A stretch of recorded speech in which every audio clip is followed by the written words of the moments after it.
Told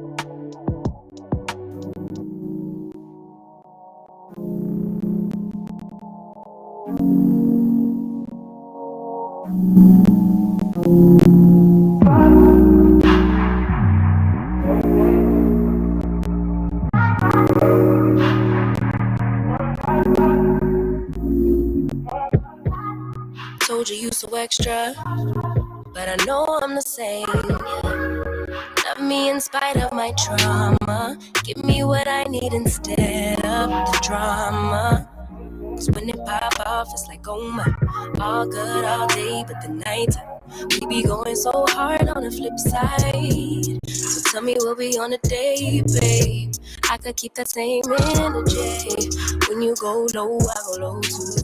But you'd rather stay high, I know you. Can we stay high, babe? I'd rather be on that wave, trying to control our emotions. If we on the right side of passion, we could share love in the ocean.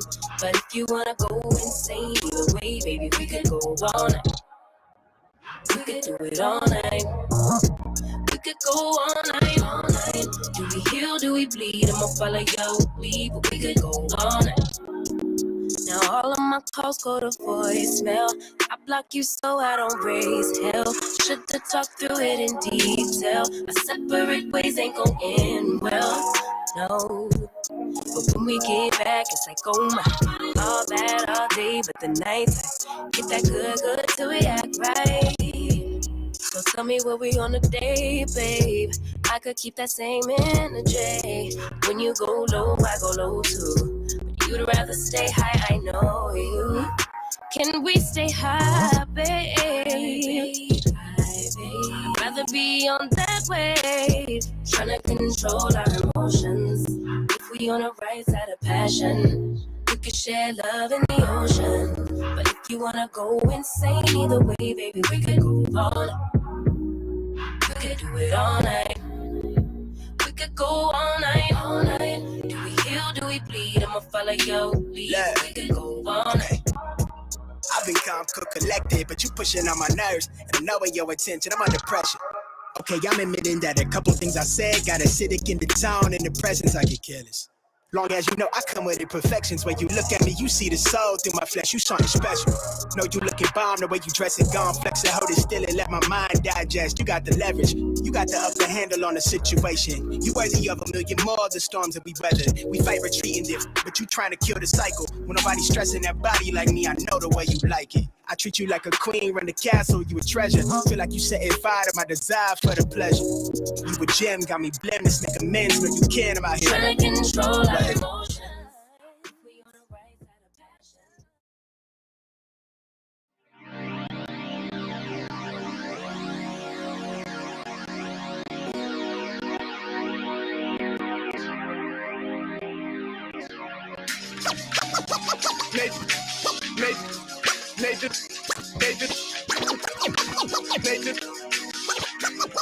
NathanIvey.com. Mr. Ivey know the show must go on. And for Cincinnati, man, I put on. Tunes made another flame beat for me to cook on. Raised dogs, close fish, yeah, too strong. Team AI, chop it up at the chop shop. Top notch with the king flow, the hot shot. Cop squats in, listen to the real, jumping like hopscotch. Nobody harder than no, think not.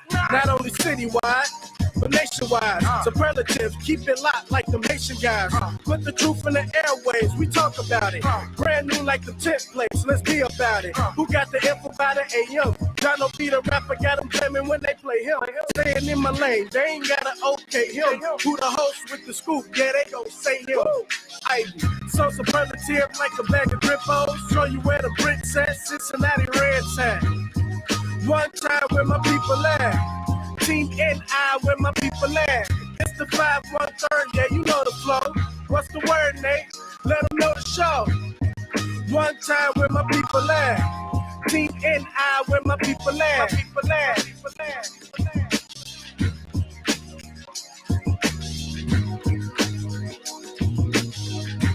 Well, let me be the first to say happy Wednesday to you. Welcome back, everybody. Welcome back. Today is Wednesday, June 8th, 2022. And let's get into it. It's chop it up. Good morning, choppers. Good morning, early risers. Early risers rule the world. Always been that way, always will be that way. On today's show, I got numerous topics for you. We'll talk some local stuff. We'll talk national stuff. We'll get into some cultural stuff. We'll get into some internet chatter as well. Good morning. Please take a second to like and in particular share today's show. The DL Hughley versus Monique drama just keeps on giving. It's got nasty now, y'all. They talking about people's kids and stuff, talking about trauma. We'll discuss. And a Cincinnati police officer with the tattoo. Let me throw this up on the screen for you. Check this out. Should a police officer with these tattoos be on the force in Cincy? Look at that.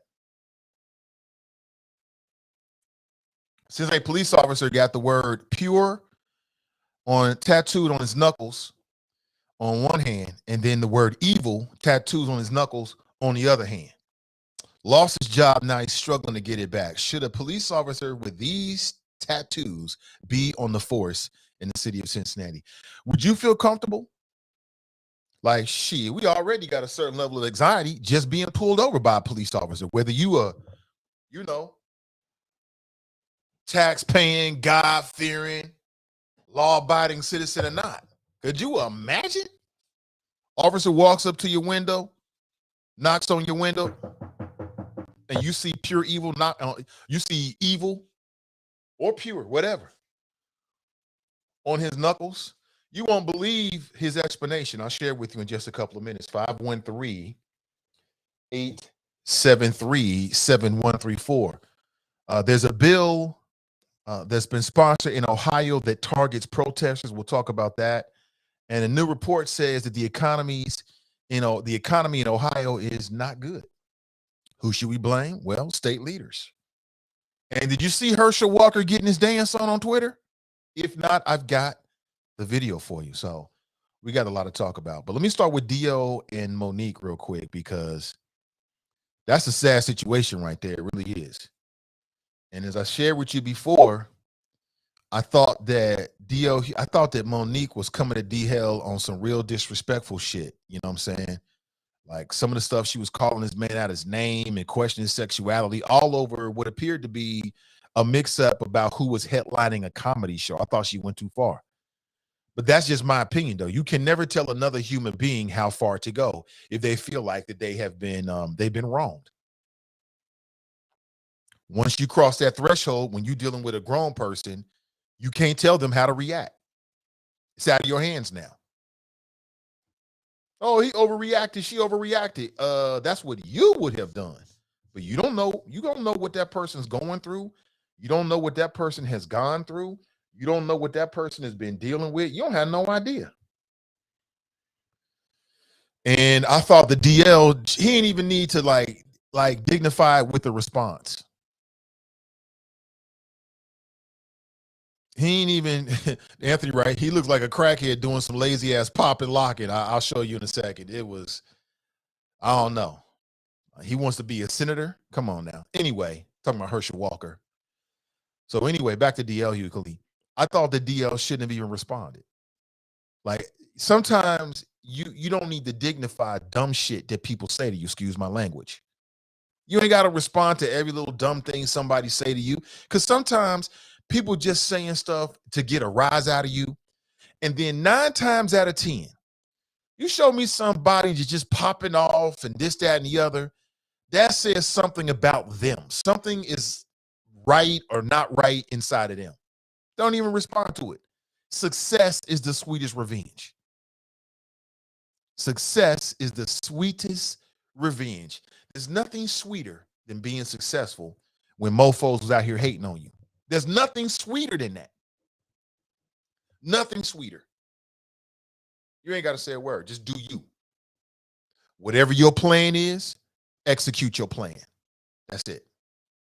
But DL responded, and I thought that in his response, I felt like he was going too far. But it felt like to me, and I can't speak for that brother, but it felt like to me that this was all part of his like social media plan, right? Yeah, I'm in another dust up. I saw him on stage. He was like, yeah, first DL, now Monique. Now, let me go back. I saw DL on stage. He said first Kanye, now Monique. Now, remember when Kanye was going through this shit with his ex-wife and Pete Davidson? Looks like him and Kim Kardashian was on the splits and she got a new boo.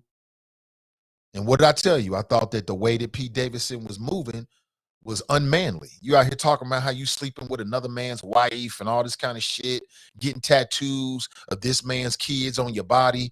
Like, yo, people get killed for that. I mean, yo, have some class. Show some class. And I felt that a lot of people read that situation wrong.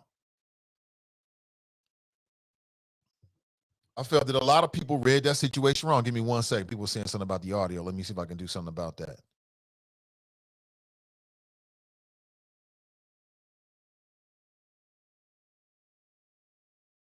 He's some kind of domestic abuser. I'm like, maybe he's just a broken-hearted man.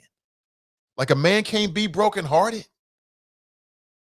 A man can't have regrets. Like, you know, he had kids with this woman. He might still have feelings for her. No matter what he may have did. Now he sees her with this other dude. He's in his feelings. But men cry in the dark, as Michael Bazin told us 25 years ago. And it's still true today. Men are not allowed. We're not given the same space to be in our feelings as women. Got to be a man. Man up. And D.L. Hughley jumped straight into that, started making jokes about what this other man is doing with his ex-wife. What did I tell you? I'm like, yo, DL, this is wrong, bro. What you doing, B? You know, why is you in this man's business like that? Good morning to you. Why are you in this man's business like that? Like, yo, what you doing, yo? I thought it was beneath him. You don't get involved with a married couple. That should get you cut. Stay out their business, because relationships, long-term relationships, marriages, whatever, there's a lot of shit involved with that. You don't know what somebody's going through. I thought he was out of bounds. I thought it was a low blow by DL. But again, I don't know that, brother. From where I'm sitting, that's just part of his social media strategy, right? Keep my name in the news, going back and forth. Flash forward to DL and Monique. Now DL is complaining that Monique went too far. Because Monique, and see, that's the thing about that shit, man. Like, you go low, there's some people that's willing to go lower than that. And Monique appears to be one of those people. So they've been going back and forth in social media, which I think is juvenile and beneath both of those people. You know what I'm saying? That's just me. And they're going back and forth. And Monique, DL says something about her. He says, I'm paraphrasing. He says basically that Precious was real. Remember the movie Precious? That was really who you are. You weren't acting. You was just being your real self. I thought that was a low blow, because the character she played was a woman that had a lot of problems. She was abusing her child. I thought that was a low blow, but hey, I'm not in it. My name is Bennett, and I ain't in it. Monique snaps back. Apparently, many years ago, D.L. Hughley told a story about how his daughter came to him saying that she was sexually assaulted, and initially, he didn't believe it. Now, let me stop right there. I'm not criticizing DL for that, because I don't remember all of it. I can't recall exactly what was said, but if my daughter comes to me or my son comes to me and tells me something like that, I'm going to start my investigation right there. I'll always believe my children. I tell my children that in front of family members, in front of any adult. I will believe you over anybody else. So if you come to your father and you tell me something like that, make sure you always tell me the truth, because there's consequences behind that. There's real life and death consequences behind that. I can't imagine a scenario where my daughter would come to me and say something like that happened and I wouldn't believe her. I'm gonna believe her over anybody. You know what I'm saying? I've trained my kids. There's two people in this world there's only one other person in this world, and that's my mama. That's my brothers and sisters. That's my mother-in-law, anybody in the world. I'll tell them anybody. If my kids come to me and tell me something like that, we got a problem. And you ain't going to be able to talk your way out of it. We got a problem right then and there.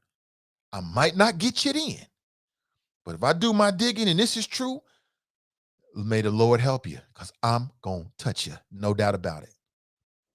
Whatever happens after that, I'm willing to deal with it. I've trained my daughter to do that. I can't imagine the scenario in which my daughter would come to me and tell me something like that, and I wouldn't believe her. But I'm not DL. I don't know what happened. But that was a scenario. So she threw this back out there like he was a bad father. He got all in his feelings.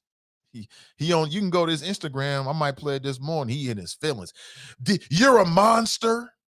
And I'm like, yo, DL, when you play that game, you got to deal with all of it. Now you talking about Kanye and his wife and Pete Davidson effing your wife, and it's all fun and games. It's all fun and games. But ain't no fun when the rabbit got the gun. I think all of it is sophomoric. I think all of it is juvenile, but you want to play this game. When you open that door with somebody, you can't tell them what to say, what not to say, where to go, what not to say, and all this kind of stuff. TNT writes, she is a monster. I don't believe all that. I don't believe that. Monique ain't no monster. She's just one of them people that really don't give a you know what. Some people say that, and some people really about that. They don't care. They gonna do and say whatever it takes. She appears to be one of those kind of people. So I was watching it, DL out in his feelings. How you going? Now he want to talk about black women. Hold up, Chief.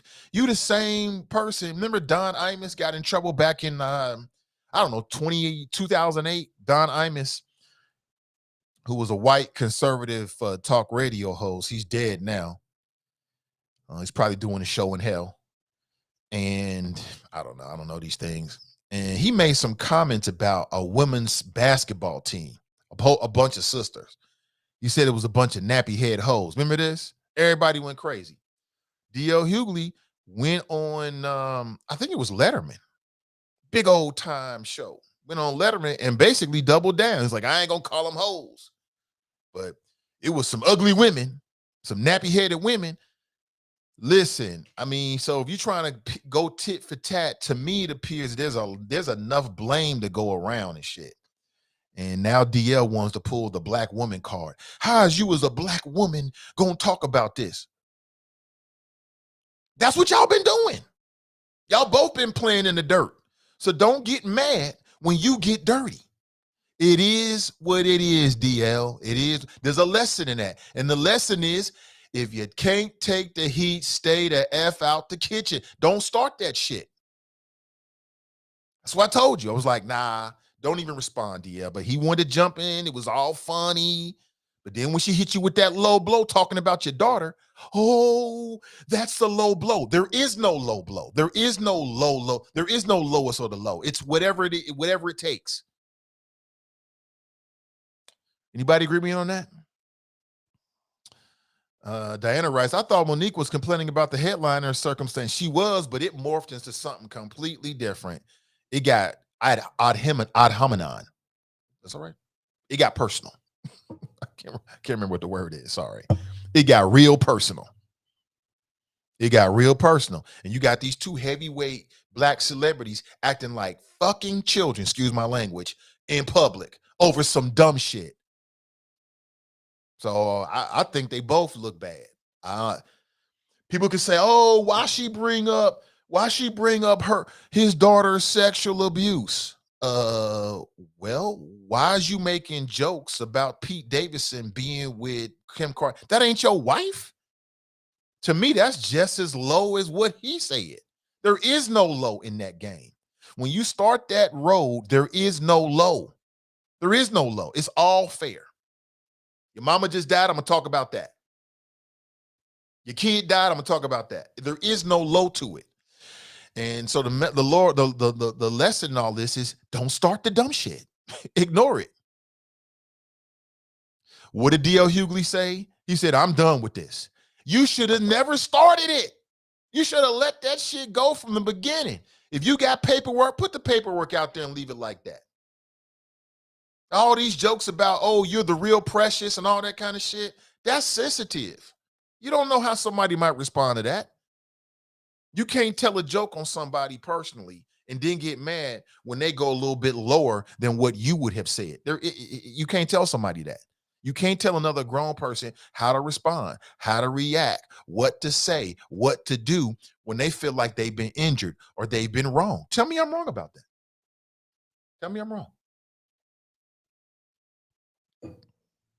You can't do that. You can't do that. You just got to deal with it.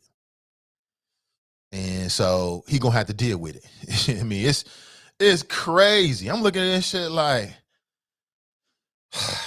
why are they doing this? Can't they just come together and do a comedy show and make amends? That would be big. They should do like a back-to-back Netflix special, and maybe they roast each other.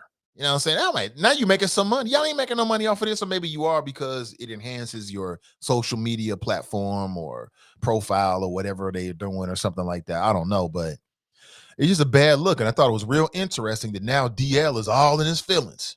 You went too far. You're a monster. Uh-huh. Mm-hmm. DL to Monique, keep every single member of my family's name out your mouth.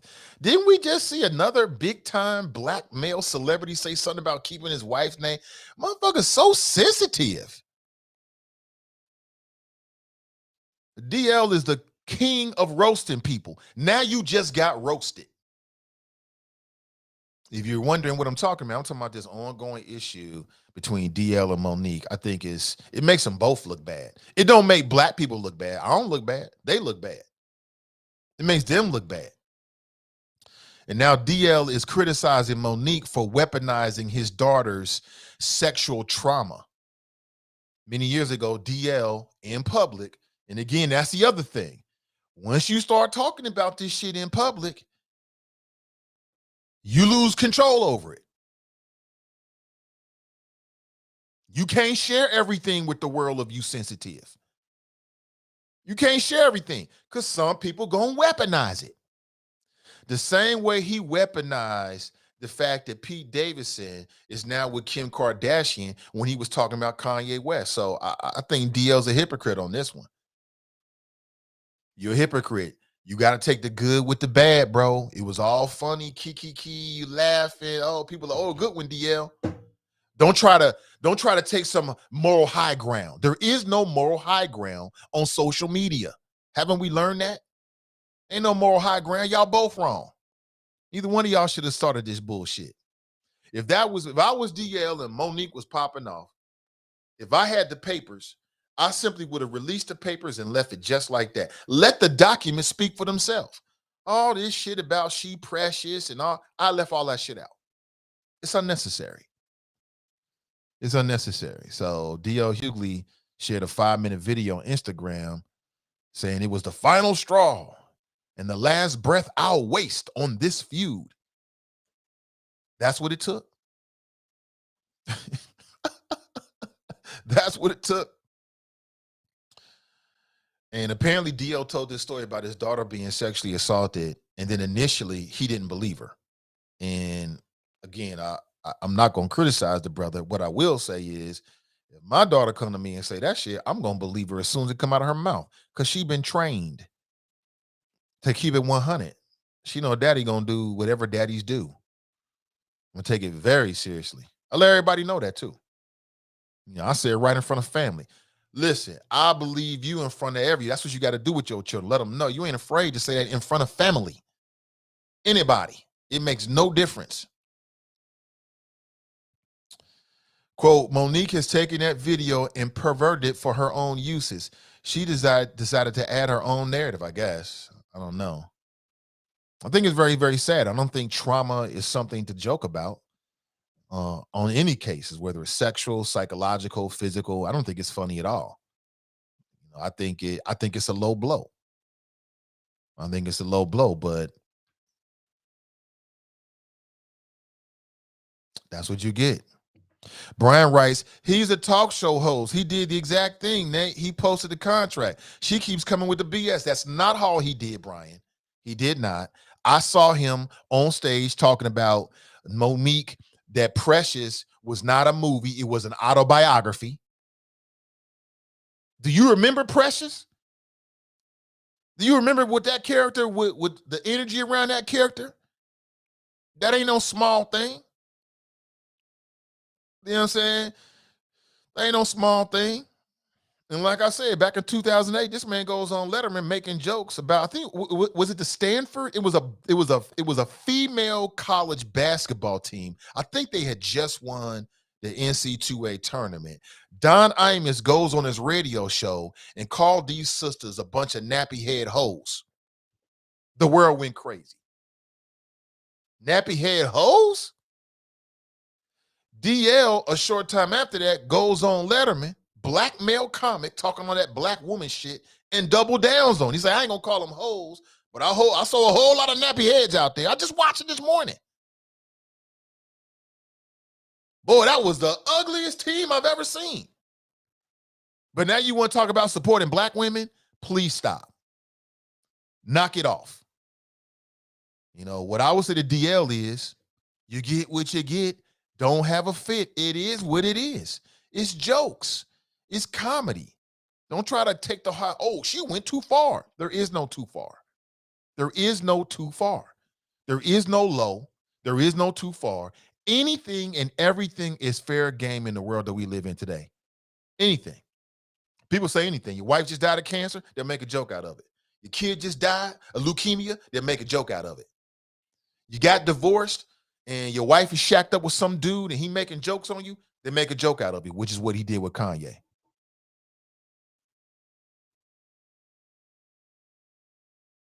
Nikki writes, Rutgers. Right, it was Rutgers. Thank you. Right. Remember that shit? I ain't gonna never forget. Don Imus was, but that's what Don Imus did. The world went crazy. How could he say this? Advertisers stepped away, as they always do, for a short time. It dies down. They go right back to, product, advertised placements with the show. They do that. They played that game with Rush Limbaugh for 30 years. He would say something crazy. We're going to step away for a month. Something else, a bigger story happens and gives you media cover. They go right back to advertising with this bum. Same thing with Don Imus.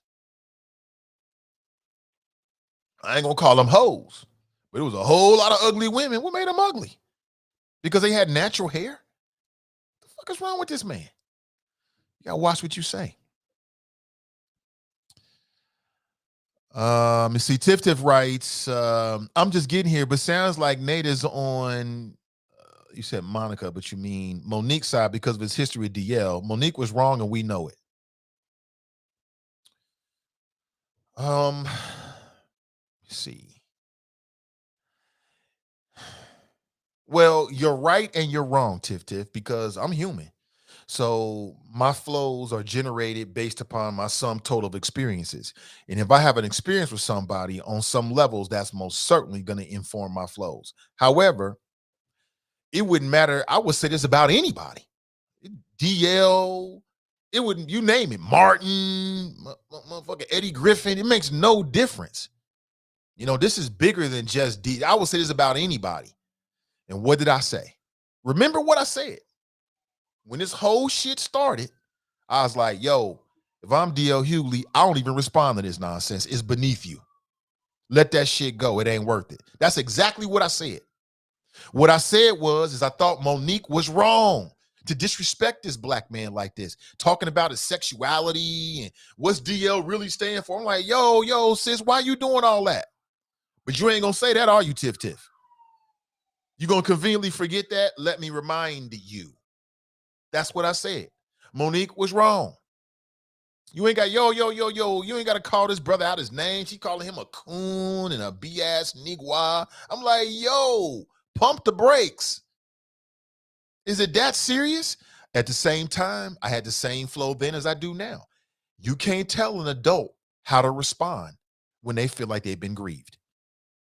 You can't tell somebody, oh, don't do this, don't do that, because they're going to do whatever they feel like they want to do. DL responded. And what did I tell you, Tiff? I said, look, yo, I think it's a bad look. Let the paperwork speak for itself. You out here calling her precious. It's an autobiography. That ain't flattering. Some might say that's a low blow. You're going too far. Let that shit die down, man. But you're doing it for the gram. You're doing it for social media. You're doing it for Twitter. It's all funny, ha, ha, ha. But then when she hits you with your daughter was sexually assaulted, all of a sudden that goes too far. No, you can't claim that. And that would go for DL or anybody else, Tiff Tiff. So you're right and you're wrong. Like, my experiences and the way I look at somebody is what it is. But this is bigger. I would feel this way and say this about anybody. It wouldn't matter who it was. If the same thing went down the way we saw it, I would say the exact same thing.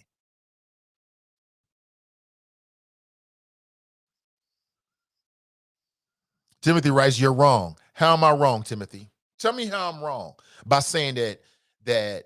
So essentially, let's take the personalities out of it. What I'm saying is, let's reiterate this. And there's a lesson for anybody out there. You don't have to respond every time and just because somebody says some dumb shit about you on social media. You don't have to respond to that. How's that wrong, Timothy? Tell me how that's wrong. When D.L. Hughley was making jokes about Pete Davidson being with Kim Kardashian and trying to rub that situation in Kanye West's face, what did I tell you? That's wrong. Why are you getting involved with another man's relationship? You wouldn't want somebody to do. That's exactly what I said. You wouldn't want somebody to do that with you. How's that wrong? How's that wrong? Mika writes, children are off limits. Says who? Where's it written that children are off limits? And that's what I'm trying to press upon you. If you feel like children are off limits or there's some things that is too low for you, then don't get involved. It's just like a fight.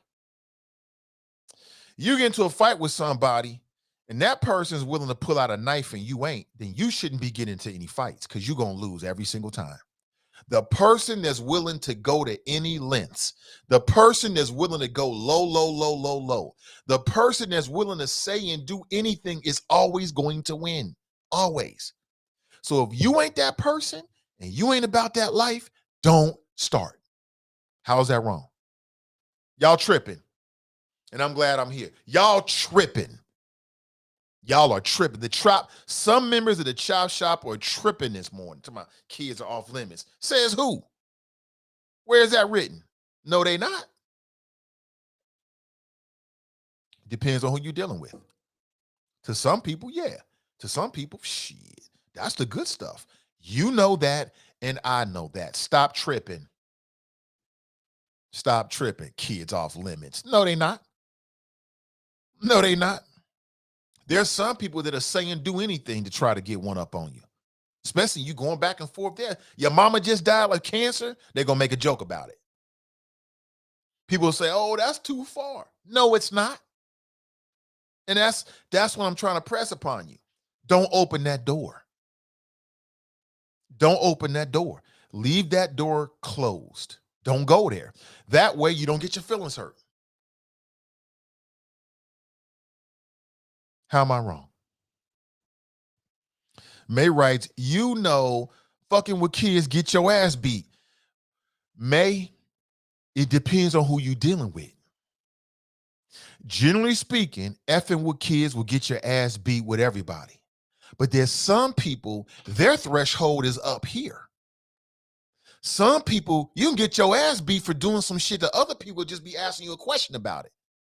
It's like that scene from Casino. Remember the scene for Casino when they were flashing back to the younger years back in the old neighborhood? That was at a bar, and you had the character that was played by hold on, let me bring this right up. You had the Sam Rothstein character, but it was a young Sam Rothstein, right? In a bar. There's a guy next to him, and there's a pen. And so Sam Rothstein picks up the pen. He's like, he turns to the dude. He's like, oh, yo, is this your pen? He's just trying to be a good guy. And the dude just had an attitude. He's like, yo, take that pen and shove it up your ass. Sam Rothstein was like, oh, shit, damn, okay, my bad. Remember that? What did his buddy do? His buddy, played by Joe Pesci. Picked up the pen and stabbed the dude in the neck in it. That's what I'm trying to tell you. Everybody got a different threshold. Just because your threshold is 10, somebody else's threshold is 1. And so if you're not willing to deal with that, stay out of it.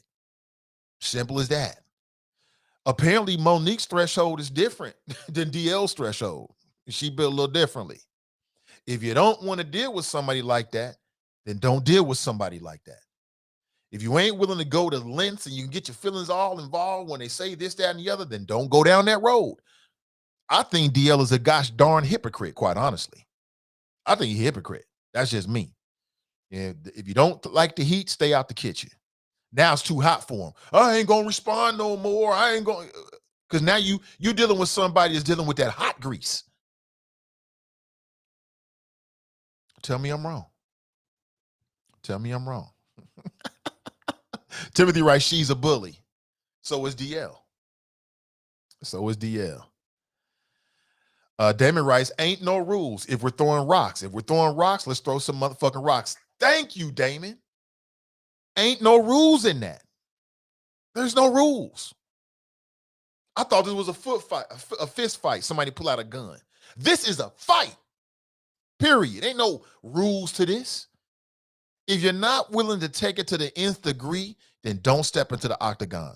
And that's what I would say. That's what I'm learning from this situation with DL and Monique. I'm not willing to go there. I'm not even going to go there with somebody. If somebody say some crazy shit, I'll be like, okay, block. Keep on going. It works quite well. Or I just block it out like, I'm on some success type shit. You know what I'm saying? DL is mad at Monique. Then make sure your next Netflix comedy special is the absolute best shit ever. Kill that shit. Get millions of views and downloads. That's all the success you need. I say the same thing with Monique. If you upset with DL, you ain't got to go back and forth with this man. Just make sure that your next, or maybe if you ever get a Netflix deal again, because I know she got some kind of lawsuit with Netflix, and maybe rightfully so. Just make sure that's the tightest shit, the dopest shit ever. It's the best Monique stand-up comedy special we've ever seen before. And cash checks. That's all you got to do. That's all you got to do. You out? Huh? That's all you got to do.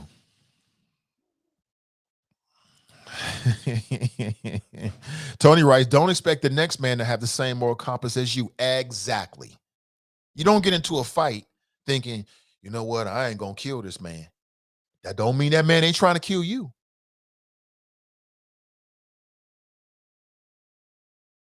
Why you had to say that about my daughter? She said what she said, and it is what it is. Do I think it's right? No, I wouldn't do that shit. But let me see if I can play this from DL Hughley's. Yeah. I think I can play this for you. You can check it out for yourself. No time to whine now. Our next story, we'll get to this in just a second. You gotta see, we gotta talk about this. You see this shit? This is the Cincinnati police officer trying to get his job back. Apparently, he's got a history of disciplinary action against him for bad judgment. And a Cincinnati police officer decided to tattoo the word pure and the word evil. Now, you're a citizen of Cincinnati. I'm a citizen of Cincinnati. Let's say you have an interaction with this officer. What you gonna think about police? That's a bad look for the whole department, in my opinion. But he's struggling to get his job back. I want to get your thoughts about it. We'll talk about it in a minute. But first, give me a second here. Let me see. I want to share my screen so you can check this out for yourself. You gotta see, this shit is crazy. Now you want to cry? Ain't no crying now. Let me see. Can you see that? Yeah. You can see it. I'm gonna play this for you. This is from DL's. This is from DL's Instagram. Let me see if I can grab this here in a second. You know, it's sad. It really is that we talk to each other like this, but this is where we are.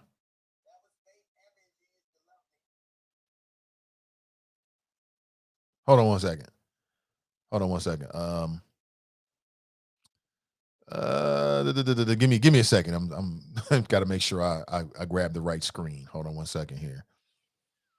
I think I got it. Yeah, it is. What? That was Faith Evans. You used to love me. So I know that I said that I had done all I could here about this whole Monique situation, but over the weekend, her and her husband released a video where I was doing the interview and I detailed my daughter's sexual trauma. Monique has taken that video and perverted it for her own uses. She's decided to add her own narrative. I will only say this, and I'm answering this now in response to a request from my daughter, who, of course, over the weekend was crying, of course, having her trauma, tried it out in front of the world in a situation she had nothing to do with, that doesn't have anything to do with a contract, would be traumatizing to anybody, particularly when it's from somebody who claims to love us for real. But she proceeded to talk about how I let a man touch my child, which nothing could be further from the truth. They were both 13 years old. They were friends that had grown up together. She told me about it years later, and when she told me about it, and this is something I lament to this day, denied that I said, well, you know, that's what kids do. Now, that was my estimation of it. It was not her interpretation of it. She was hurt by that. And I will. Like, what child wouldn't be hurt by that? That's what kids do. That won't be my response. That will not be my response. But again, I can't judge the brother because we're just getting all the story together. So that's what he told that story many years ago. And so in the middle of all this, Monique brought this up like, I guess you a bad dad type shit. And I can imagine him being in his feelings. Now, I can imagine him being like, oh, snap, I told that story so I can like project some healing and tell people my shortcomings and try to learn from it. And then you're going to take that and try to twist it and bring it up in this situation. You wrong for that. I get it. But all is fair in love, war, and talking shit on the internet. All is fair. Here's some more. Never forgive myself for not believing her and B, handling it the way I did, but for Monique, to put a man in that room, which never happened, and B, to bring up sexual trauma in an argument that has nothing to do with what you're talking about, is unconscionable. My daughter Tyler addressed it, my daughter Ryan addressed it with her, and then so there he is. So now DL wants to take the high road. But you the same dude that was on stage saying that Precious was an autobiography. Now, what did the movie Precious have to do with anything with the contract dispute? So that's what I'm saying. Like, it gets silly. They both look silly. They both look bad to me equally. Monique ain't no more of a monster than DL here. They both look silly. Y'all grown, paid, big-time personalities arguing on social media. But that's what you want to do. But don't try to pull the black woman card.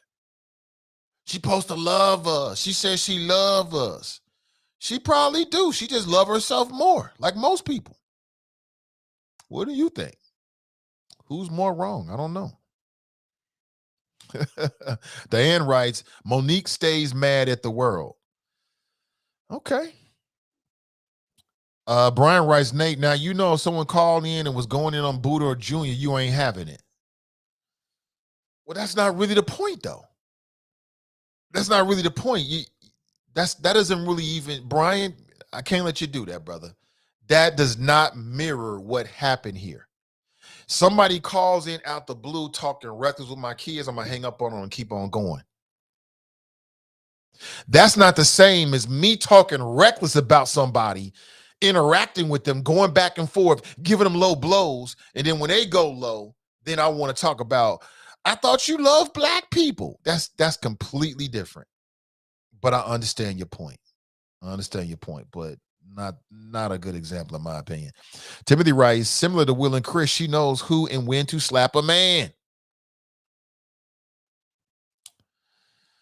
Anthony writes, let's get the show out there. Yeah, I mean, all these folks are here. I don't understand why more people don't share the show, but I'll let you do what you want to do. We Gucci either way. Jane writes, good morning, everyone. Kathy writes, good morning. Nat writes, Monique going low, shaking my head. There is no low. There is no low. It's all the same. TNT writes, exactly. Brian writes, you're proving his point, Nate, with video. He's only using his platform to talk about it and possibly get ratings. And again, Nate, you're still stuck in your feelings, LOL. I feel like, you can say what you want to say. You know what I'm saying? I'm consistent. And when this whole thing started, so I'll reiterate it in case you missed it, Brian. And I want to remind people, because people look at me and say, oh, you just don't like DL. You said you want to smack DL. That's all true. But if you go back to when this first started, when Monique went off on that brother, what did I say? Let me reiterate. I said that I thought that she was wrong to disrespect that black man in that way. You calling him, what's DL really stand for? How much you're bending over? You a coon, you a BS N-word. I thought she was off the rails and wrong. And I said that. And I didn't mix it. I didn't qualify it. I didn't add to it. I said she was wrong, period. And I said that if I was DL, I wouldn't even respond to that nonsense. I'd let it die right there. Why respond to that kind of vitriol? It don't serve you, kinda. But in the social media world, people love drama. People love drama more than they want useful information. If you post something about some drama, it's going to always get more plays and more interactions than if you posted some useful information that even pertains to the people that see it. That's just the way we're wired as human beings. We love to see train wrecks and car wrecks and drama, as long as it's not in your business or in your relationship. Tell me I'm wrong. If you can be honest, tell me I'm wrong, Brian. But you conveniently gonna forget that when I was caping for DL, because I honestly felt that way. And I can honestly tell you that it wouldn't matter who it was. I would have the same flow no matter what. Be better than all that. You ain't got to reduce yourself to going back and forth on the internet about some dumb shit. Don't even get your hands dirty. But when you decide to get your hands dirty, when you decide to play in the mud, when you decide to throw rocks, as Damon said, don't get mad when you get dirty. Don't get mad when you get dirt on your face. Don't get mad if you get smacked in the head with a rock. DL got smacked in the head with a rock because Monique went low, as people say it. But to me, it's all the same. If you ain't about that hot fish grease, 1,000 degrees Fahrenheit, then don't step in the kitchen. It's really simple. Very, very simple. It's a message for all of us, actually. Every last one of us. Everybody has somebody say some dumb shit. You ain't got to respond to that shit. Let that shit ride. Live your life. Go be successful. That's all you got to do. But if you choose otherwise, don't get to complaining. Oh, they injured me. Nat writes, nah, they ain't equal. She went at his kids. I hear you. Roy writes, good morning, everyone. May writes, she wrong when 50 told her to tread lightly. Right. TNT writes, come on, Nate. That is not the same. And that was in response to the crap she had already said before he came out on the stage. But it was also unnecessary. It's also unnecessary. You know what I'm saying? It's also unnecessary. DL Hughley is doing what I said. And again, it doesn't matter what I say. I'm just giving an opinion and talk about what people are doing. I'm talking about other people's business. Let's be honest here. But from the beginning, I was like, don't respond. It took for DL to get his feelings hurt, to get his daughter's feelings hurt, for him to come back to what I said he should have did from the beginning. Don't respond to that nonsense. Let that shit ride. Your boy Nate Ivey trying to stop you. I'm trying to help you here. But it took for your daughter to be crying on Instagram talking about you're dredging up old memories for you to understand that maybe Pop shouldn't go down that road. And ain't nobody in here talking about all the shit he was saying about Kanye and his situation with his ex-wife and Pete Davidson. That shit was a low blow. But again, when you're dealing with men don't have feelings. We don't have feelings. Black men don't have no feelings. Kanye was a monster too, right? Everybody's wrong but DL Hughley. Y'all biased. Y'all are biased. TNT writes, these Virgos. Brian writes, I don't recall him calling, well, then Google it. He said they're precious. He said it on stage and he said it on his radio show. He said that the movie Precious was an autobiography. She wasn't acting. He said it again on Monday. In that video, it's just 5 minutes long. I ain't gonna play all of it, but he said it again in that movie. In that video he posted on Instagram. Precious is an autobiography. Do you remember Precious? That shit ain't flattering on no levels. There ain't a woman in here that want to be called Precious Mama. Precious Mama was a monster. She was abusive to the nth degree. She was the most abusive.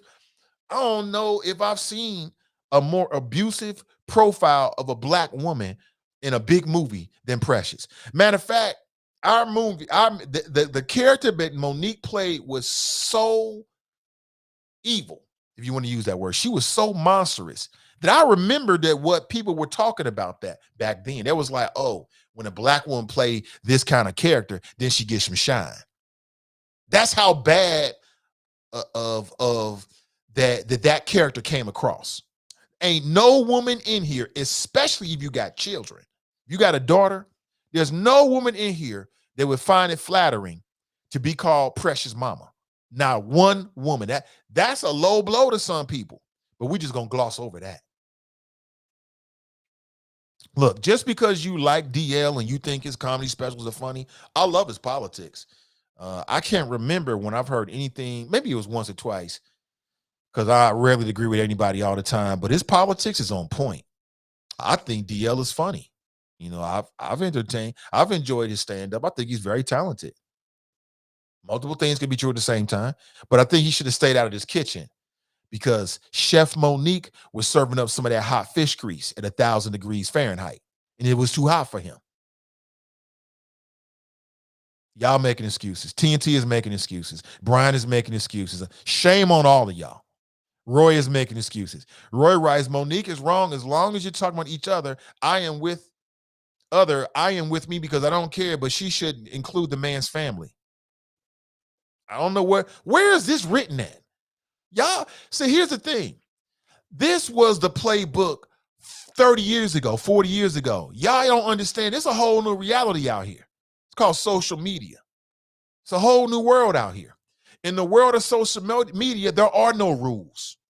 To be honest with you, there never have been any rules. To be honest with you, there are no rules.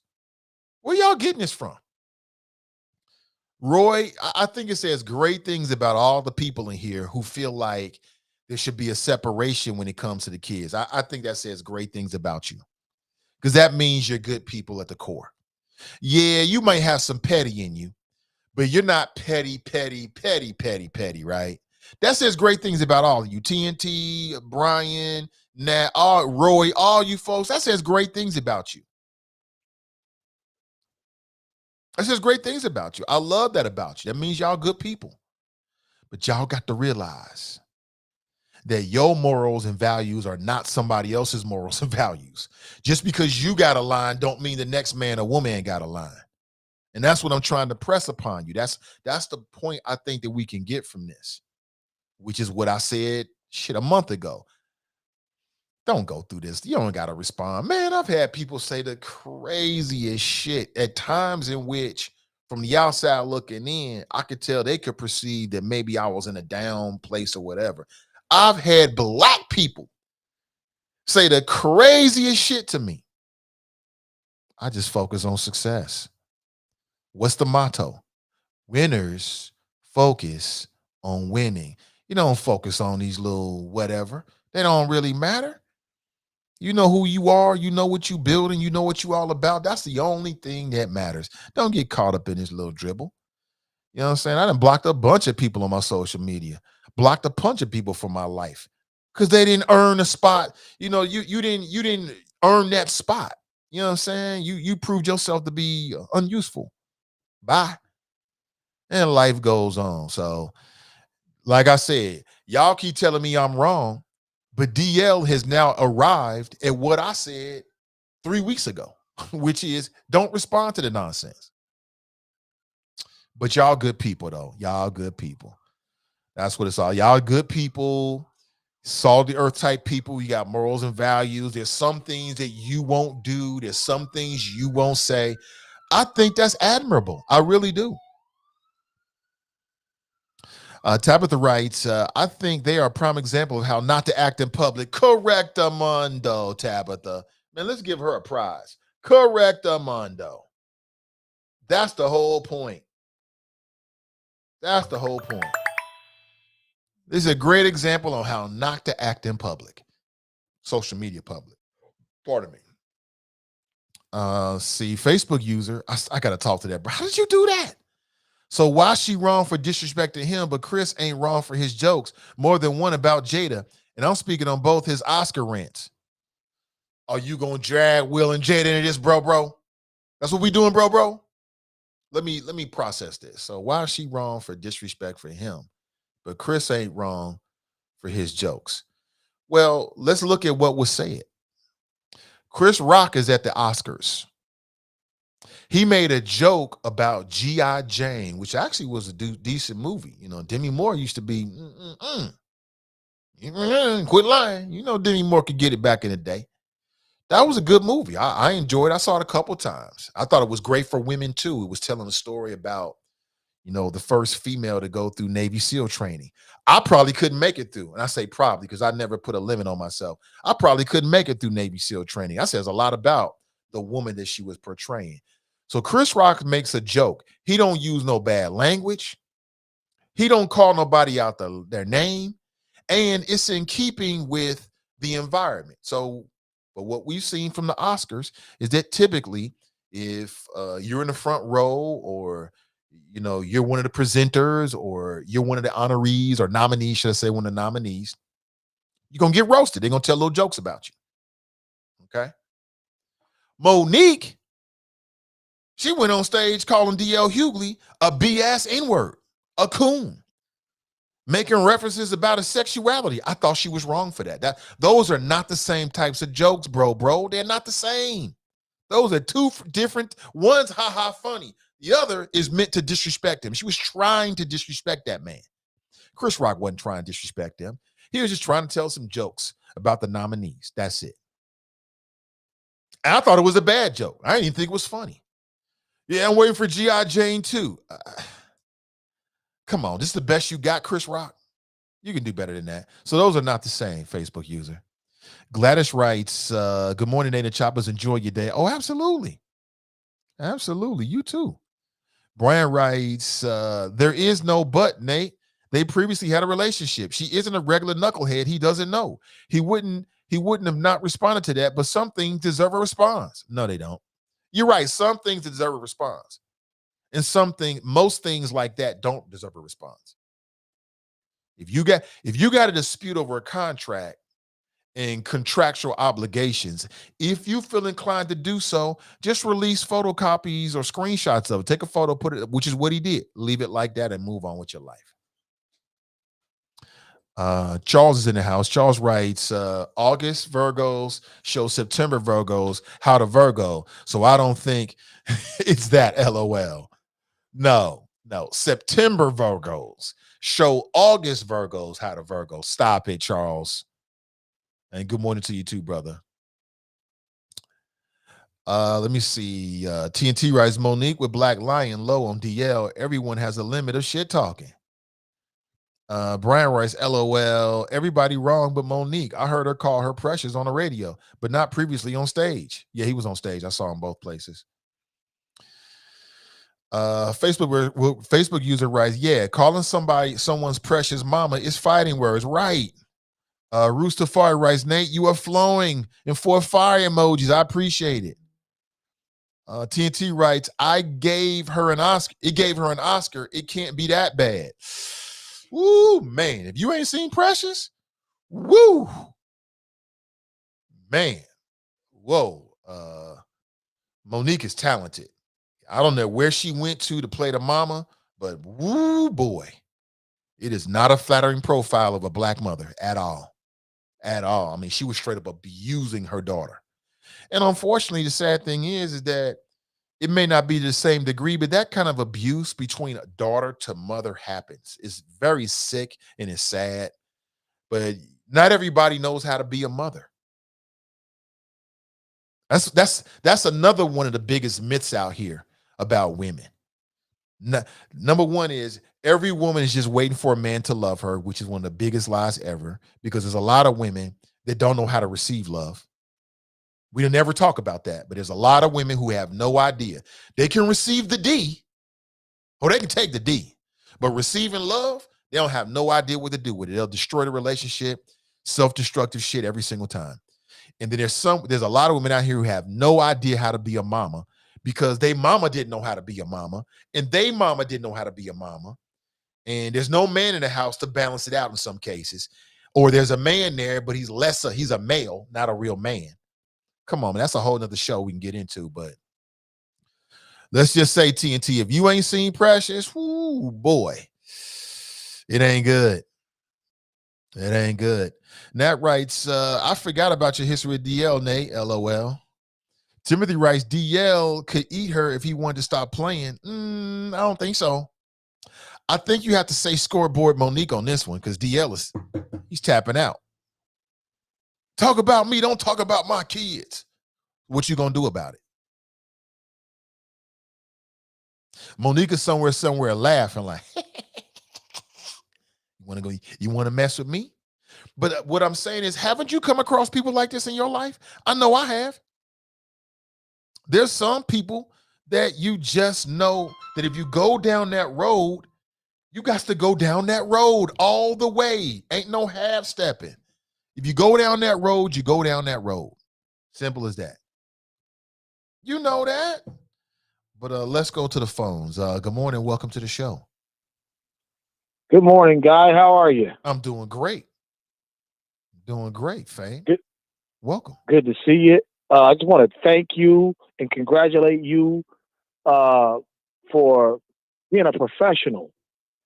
Because yesterday you was whack as fuck. Let's be honest. You was whack. You wild for that, man. You know, you was whack. And today you coming out spitting from the Survivor Scrolls. You understand me? Yeah, because I'm with Team Monique. Like, forget. I've been saying that in Donnie B's group for weeks. Like, he started with Kanye's family. He's got nothing to say about what Monique is saying because he started with Kanye's family. So therefore, he letting it be known that he likes getting in the mud with people. You know what I'm saying? And I've been with her the whole time. So, you know, once you in it, you in it. This ain't just capping and roasting between playing a dozens between friends. There ain't no limits. You know, she's letting it be known, like, I won't smoke. You want to talk greasy? Call me precious, mom. Okay. Well, what about you? And you being a bad dad. You know, your daughter said, you know, kind of situation is Precious, and you acted like Precious' mom. Didn't give a rip. You know what I'm saying? So I'm with her. All these, highly moral people in the audience, hey, I'm sorry, you know, Monique is just being, you know, from Baltimore on this one. But I didn't really want to call and talk about that. I just really, first of all, that police officer, I don't like, I saw the article. I don't like the fact that they haven't showed his face. He's a public employee. Why do we not know what he looks like? We just know that he has a tattoo on his fingers, on his knuckles. You know what I'm saying? There should be a profile picture in the video or the story I saw. There was no picture, just his hands. I didn't like that. And with that type of tattoo on your knuckles as a public servant, you got to go. Either the tattoo goes and we ain't paying for it, you do it, you know, within a certain amount of time, or you've got to go. You cannot be a police officer with pure evil on your damn knuckles. Right. Especially in 2022, with everything that's been going on for the, you know, past few years with police. You know, there's a national outcry for saying to defund the police, and your dumb ass want to have pure evil on your hands. You know what I'm saying? But the main thing I called to talk about was, I'm going to help y'all make some money tonight. You know, it's been a while. Listen, the finals are on tonight. I'm 1-1 with this particular prop, but the other guy, not Steph Curry, the other Clay Curry. Not Curry. Klay What's his Thompson. name? Clay Thompson. All he needs to do is get you 3 assists, and you'll get a little more than double your money back. 3 assists. He should be able to catch 2 of those. He should be able to get 2 of those just on catch and shoot from Steph, his backcourt partner. Maybe throw a oop to Wiggins, and there's 3 assists. You'll get double your money back. Or not double, you'll get your money back and then some.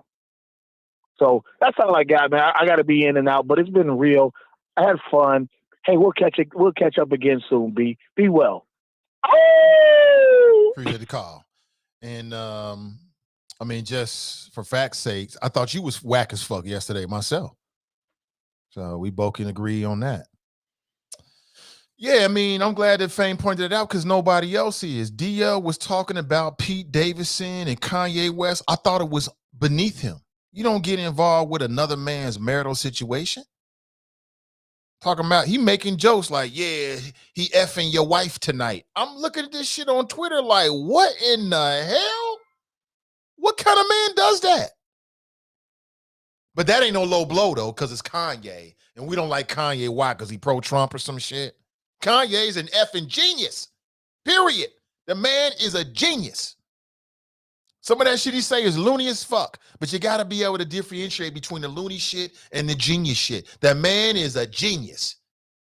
And like a lot of people, he going through a divorce and he was probably in his feelings. What I tell you, I'm not going to change. Maybe the man was just heartbroken, but the world tried to make him into some kind of domestic abuser. Trevor Noah. Oh, I hate when I see this, man. Man, listen, whatever happened to your moms and your sister and your life, that's you don't get involved in another man's divorce. You don't get involved in that. That's the code.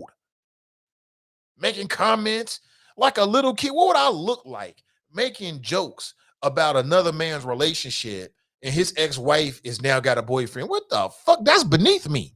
I'm not doing no shit like that. DL was wrong. That's what I told you. So now when somebody go low on him and talking about some shit that he talked about, he put it out there. Now all of a sudden there's a bottom to this. There is no bottom. There are no low blows. Nothing is off limits. Everything is fair game. Like I told you, kid died of HIV. Somebody will make a joke out of it if you get into it with them. Your mama just died of a heart attack. Somebody will make a joke out of it if you get into it with them. If you know you sensitive, if you know you got certain shit, you don't want no arrow there, then don't get involved. Stay out of it. Take the high road. Let's go back to the phones. Good morning. Welcome to the show. Good morning, Mr. Ivey. This is your West Side Connection, Drop Squad 52, also known as the Black, Not Democrat. How you doing, sir? I'm doing well. Great show so far. I know you come on early now, and a little bit too early for me. But anyway, yesterday one of your topics was about Black people or Black Democrats sending a message to their party, also known as holding them accountable by withholding their vote in the primaries and in the November election coming up. And yesterday, Mr. Ivey, they had a primary out here in California.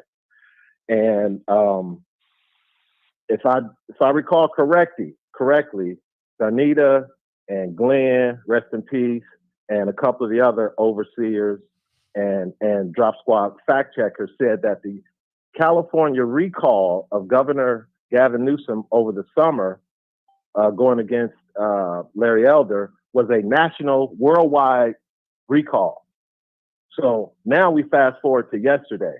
In San Francisco, Yeah, Nate. sure. I don't understand that, but okay. Okay. All right. I just wanted to refresh your memory before I move on. But I don't understand when you said people said it was a national, worldwide recall. I don't remember anybody saying that, and I don't even know what I know sometimes your memory fades on certain topics. Well, but it's out there. I mean, I don't remember anybody saying anything like that, and I don't understand what you mean. Like, how could the recall of the governor in California be national? You said it was like I think you said it was some kind of a national referendum on how people feel about the Democrat Party in general. I think that was your point, but I don't remember anybody else saying that.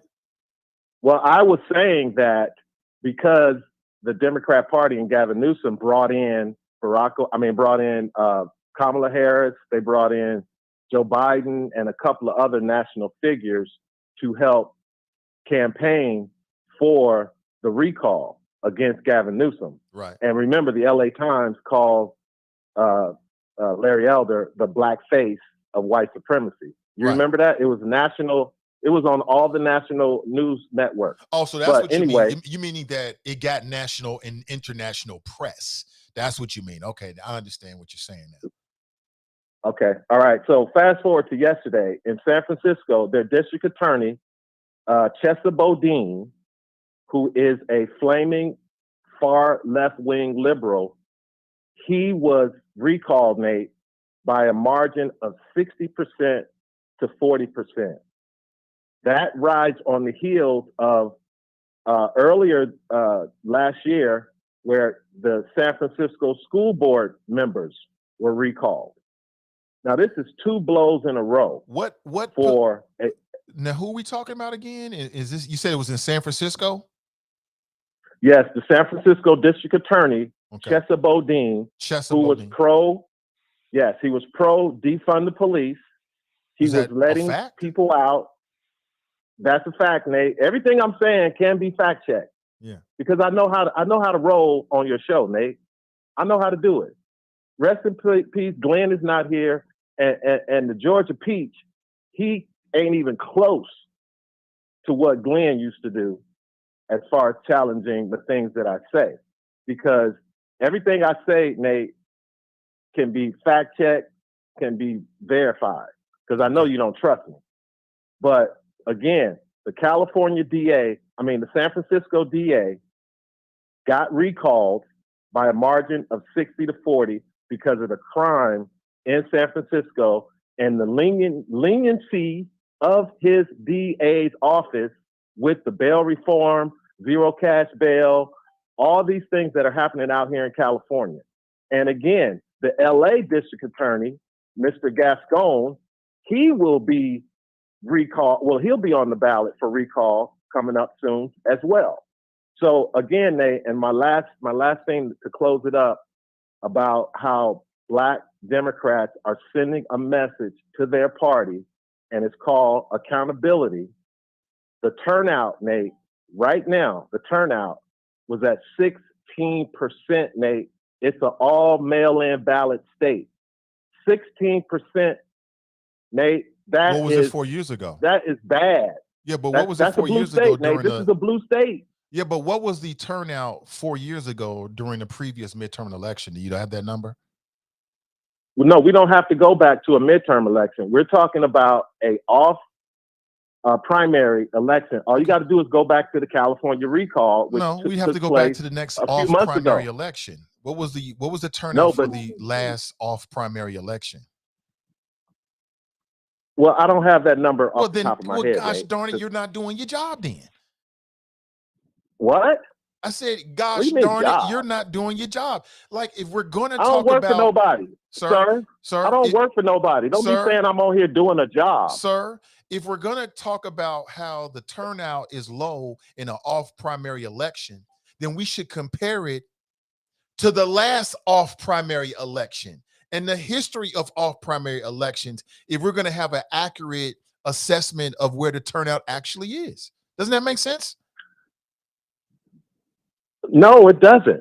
It doesn't. It has nothing to do with the current climate, Nate, that we're in right now. Yeah, but what are you comparing it to? Midterm, Nate, hold on a second, bro. Calm down. Don't get in your feelings so fast. This is normal. Okay? I'm calm. Because the last midterm election was in 2018. 2018, Nate. Yeah, but when was the last off-primary election, sir? That would be a better comparison. A more accurate comparison. This is a crime, Nate. Again, it's a reason you're not doing your homework. That the district attorney of San Francisco, as well as the school board members in San Francisco, were recalled. Nate, it's a reason. There is a reason because of the current climate that has happened since Joe Biden was elected in 2020. You're right. There is a reason why. For the last 16 months. I must confess, everything. I don't know what that reason really months, is. Nate. What?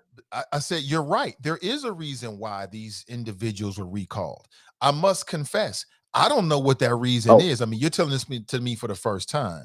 But if we're going to be talking about historically low turnout in an off-primary election, to me, maybe I'm just being too logical with this. If we're really going to get an accurate assessment as to whether this is historically low or not, then shouldn't we be looking at the history, right? Maybe go back to the last 3 or 4, at least 2 or 3. Can you give me one, the last off-primary election, and then we can look at the turnout numbers, and then we can compare it to these turnout numbers? Nate, I understand why you're asking the question. Because it makes sense. But to reference those numbers from 4 years ago, 2018, Nate, it's going to be different because you had President Trump as the president, as opposed to now where you have Joe Biden as the president and his policies after 17, 16 but the difference months. is, you're right, and I'm it may telling be you, different. Nate, it may be the same, but we want to figure no, out. it's no maybe, it is. What's the variance? Because let me tell you. What's the But variance? Nate, Are we talking about 20 points of a difference in turnout? Are we talking about 1 point of a difference in turnout? That's what I'm saying. You didn't do your homework. It does, Nate. It's irrelevant, and you're taking. It's the most relevant thing. There's Nate, nothing more relevant. This is what you if you're do, asking bro. us to make an assessment about this. This is why I F with you. This is why I F with you. You are an excellent host. You are bringing up this question to take. You didn't do your homework. To redirect me, the caller. I'm not redirecting and my you, point, sir. I'm yes, just you asking are. for. I'm talking about. Just asking for context Nate, to which to judge these numbers that you're telling me with. You're just throwing out these numbers, and you want me to believe that this is somehow emblematic of how people feel about Joe Biden. I don't know if that's true or not. Tell me what happened in the last off primary so I can compare and contrast it. That's just math, sir. Nate, I'm giving you real-time examples within a 16-month time period, not 4 years ago. But that's the last off primary. That's what I need in order to be able to judge it, sir. I need to be able to compare and contrast the numbers to see what's the variance. So if we look back to the last off primary and there's a 30 to 40 degree variance, I would say, yes, something's going on here. But if we look back and it's 2, 3, 4, 5%, I don't know what that really means. The numbers matter, sir. Again, you put the question out, and I'm sure people that are listening. I'm asking you. You brought it up. Nate, I'm just a caller, okay? You control how much I get to say. And if you don't let me finish by redirecting me into some bullshit that ain't got nothing to do with what I'm talking about that happened yesterday. You were just unprepared. You want us to believe this about the numbers, but you're not giving logical, intelligent people enough information to really arrive at a decision about it. We need more information. You might be right, sir. But can you do that drop? Can you do a quick Google search for me real quick and figure out and tell us what happened with the last off primary in San Francisco? Nate, can I finish up my call, please? Yes, sir. The floor is yours. Okay. And just to close it up, Nate, like I said, the district attorney, Chester Bodine, was fired yesterday by the Democrat voters in San Francisco because of his stance on defund the police. That's what you're saying, but I don't know if that's true. The San Francisco board members got fired because of their stance on not listening to the parents of the students and telling the parents what they're going to teach their children and sit down and shut up. They got fired.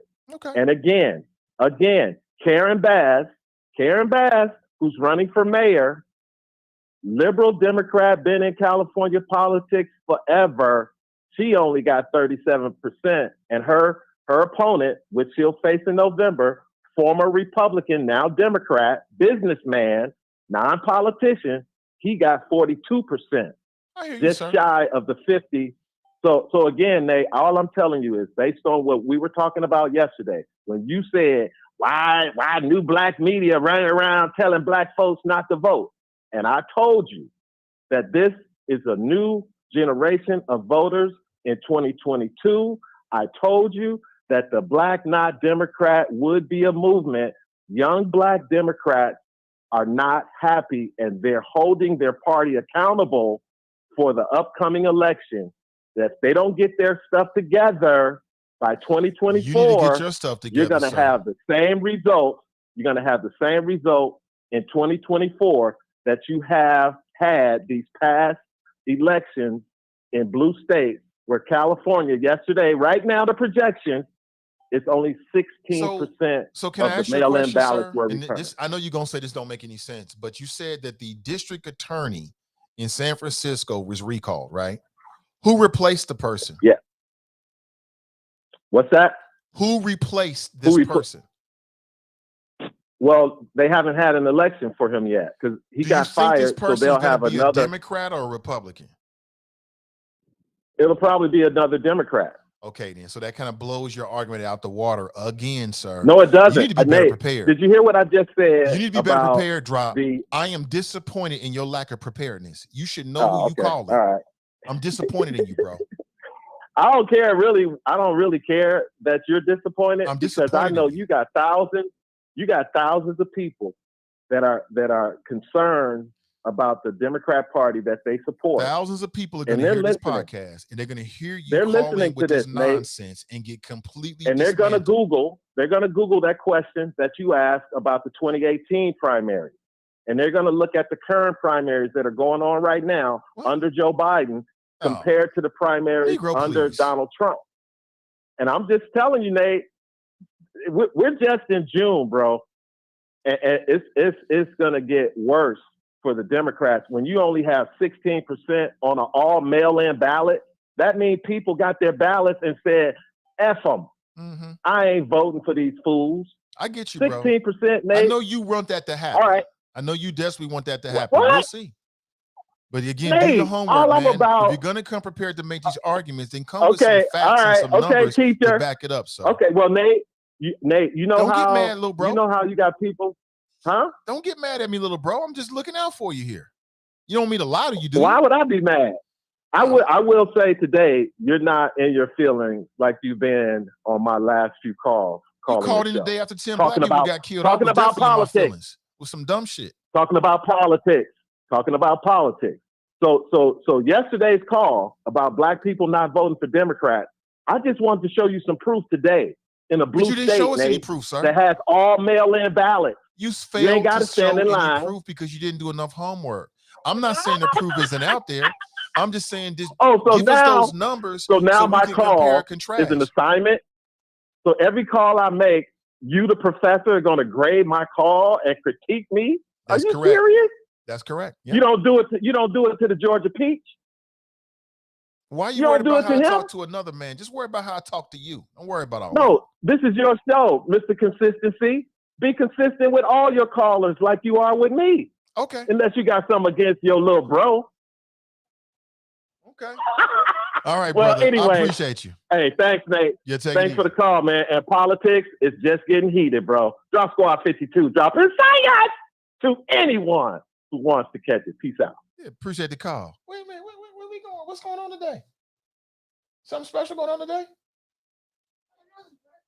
Double cheeked up on a Wednesday after morning. Where we going? What is that? What? I'm talking to the wifey. Hold on one second. What the hell? Take a picture of that. Send it to me. Something special going on today? Hey, looking like a... Mommy, let me see. All right. Appreciate that. Mommy, let me see. Double cheeked up on a Wednesday morning. Just having some fun. That's my brother Drop right there. That nonsense he talking about. Listen, man, if you're going to, I'll say this again, this goes for anybody. Like, if you really want us to get a proper context of what you're talking about, then smart, intelligent people need as much data so we can do it for ourselves. So you're telling me, and again, I'm not in San Francisco. I don't have any context and any information around it. I don't know what happened with these people. I don't know why they recalled them. But you're trying to tell me that it's an off-year primary that's not even in the midterm. To me, that tells me it's going to be low anywhere in the country, because that's how it is here in Hamilton County and Cincinnati. So if you want us to realize that, oh, the numbers are really, really low, then tell me the last couple of off-year primary elections. You know what I'm saying? And then, like I said, if it's off by a wide degree, then we can start to make some conclusions, not even make some conclusions, but ask some more questions about it. But without that, I don't know what's going on, bro. I don't have no idea. And then he wants to get mad at me.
How would you feel if you get pulled over by a Cincinnati police officer and he's got the word pure on one knuckle and evil on the other knuckle? How would you feel about that? How would you feel about that? Should a Cincinnati police officer, or should a police officer with these tattoos be on the force in Cincy? Well, obviously, the Cincinnati police brass thinks otherwise because they let him go. And I would expect that. Because to me, it makes the Cincinnati Police Department look bad. And here's a quote here. Cincinnati Police leadership wrote, quote, Officer Weeda's tattoos are a violation that is ongoing and permanent. Because as I've read and learned in this article, Cincinnati police officers are not allowed to get tattoos on their face or their hands, or I think anywhere that shows, right? And quote, additionally, Officer Weeda's tattoos do not promote the professional and neutral image of the Cincinnati Police Department and are injurious to the public's trust. I agree completely. This is injurious to public trust. This is going to make people trust police officers far less. This will scare the you know what out of somebody. Most people, black and white, but especially black folks, when they get pulled over by police, it's a very high anxiety interaction because you don't know what you're going to get. You don't know if you're going to get an officer that's got an even keel about himself and, is just going to deal with it, or he's got some kind of attitude and is trying to provoke you into some kind of interaction. If the officer knocks on the window and you see pure, then he whips around and you see evil, that's going to scare the you-know-what out of anybody. It's going to make you think he a white supremacist, isn't it? Like he's in one of these gangs that we heard about that they have out in the LA Sheriff Department's office, right? These tattoos, that will scare the you-know-what out of somebody. What I would say as a citizen is either you remove them immediately or you got to go, because you can remove them. And why would you ever want to get pure evil on your knuckles anyway? Well, after reading the article, this officer said that people are misinterpreting it. He said that basically that so the word pure and evil are supposed to be looked at he actually contradicted himself in his explanation. This is information that was put out on WLW5. I saw it on Twitter. One of my Twitter friends had it. Let me post a link and you can check it out for yourself. I'll post it on Facebook first if you want to check out the article, and I'll post it on YouTube. Because smart people like to read shit for themselves. So check it out for yourself. Okay. So this officer said, listen to his explanation. His explanation is that he's not saying that he's pure evil. What he's saying is that those are two separate statements that should not be looked upon together. But he contradicts himself, right? Because he makes that statement to CPD brass. Like, no, I'm not saying I'm pure evil. This represents, the ongoing struggle between good and evil. He says that the tattoo is meant to represent a struggle between good and evil. Please share this primarily with people in Cincinnati on Facebook. Look at this. From what I understand, he was reassigned for his tattoo. And apparently he was reassigned to the impound yard. So I think initially perhaps they kept it on the force and put him on the impound yard. But when I go pick up my car at the impound yard, I don't want to see that shit. Is it too much to ask a Cincinnati police officer not to get the words pure evil tattooed on your knuckles? For everything that you get from the taxpayer, I don't think it's too much to ask.